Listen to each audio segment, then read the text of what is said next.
All right, James says, can we offer Google Reviews Management as a low-cost service if we don't have GHL? Yeah, there's many services that do that. Bright Local has one that you can resell. I mean, there's dozens of them out there. It doesn't have to be HighLevel, but in my opinion, why wouldn't you use HighLevel, right? Um, because it offers so many other tools and automation opportunities, and it has the review service. And for $297 a month, which is their agency plan, you can infinitely scale, at least currently. There's no limitation. So you can have as many reviews clients as you want on that $397 a month plan, or $297 a month plan.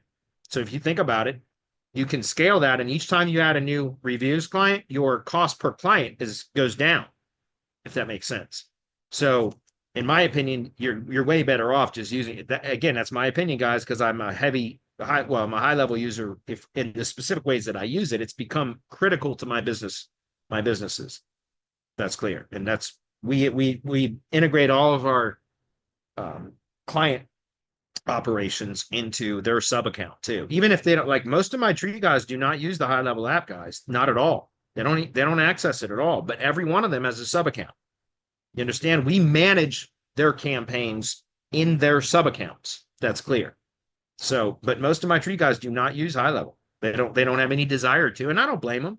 So I don't force that on them. I tried to initially, and it was tough to keep anybody. So I stopped forcing them. Those that want it, I will, give them limited access to it, because I don't want them to have access to everything, because it'll confuse them anyway. So I just give them access to what they specifically request.